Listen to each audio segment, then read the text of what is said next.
Magandang araw mga ka-tracker, welcome sa panibagong episode ng Tracker Moto YouTube channel. For today's vlog may ilalabas kaming unit. Ito ay brand new unit, Hino 500 series FC9J. Alright, 6-wheeler. Ang body niya ay water tanker with water cannon. Ayan. Meron siyang blinker, mayroong radio.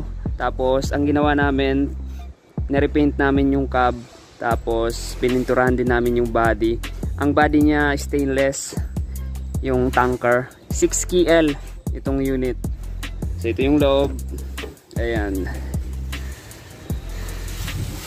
Nililinisan namin para malinis naman kapag dineliver sa client. Meron pang dumi doon, papunas na lang yun.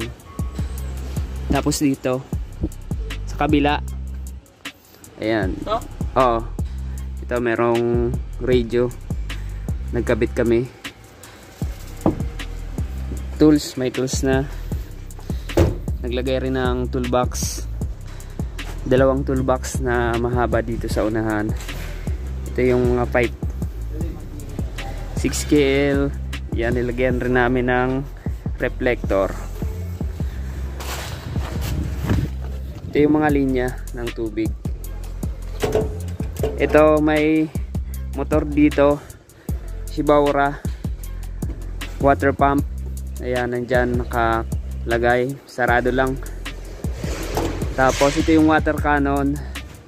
Ito yung mga outlet para lagyan ng hose. Ayan,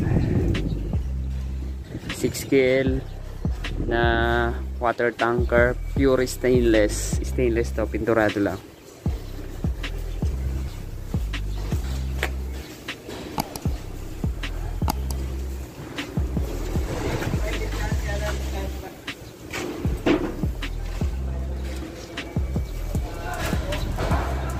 Naka PTO yung pump, yung water pump.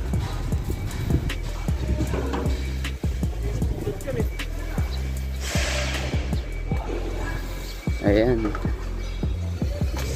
diba? Nandito na kalagay yung mga hose, yung mga gagamitin. Dito yung panghigop, isasalpak lang dito. Tapos yung supply na ilog or yung pagkukuha na ng tubig. So dito papasok yung tubig, papasok sa tangke. Tapos yun naman yung mga outlet para pag ginamit. So ito ay private fire truck.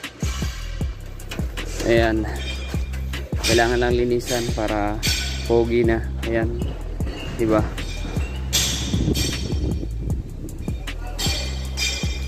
Ayan, sa mga naghahanap ng brand new unit, meron kaming mga available unit dito, Hino brand. Tapos mga body, ayan, nagagawa kami ng body, surplus man, brand new, fabricated. So dito yan sa Calipil Marketing Corporation, Mambogdos, Bacoor, Cavite.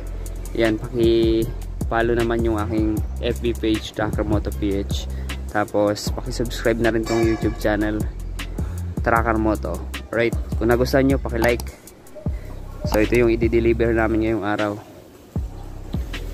Hinihintay na lang yung release paper para may deliver na. Alright, so dito na lamang. Maraming salamat. God bless. Bye bye.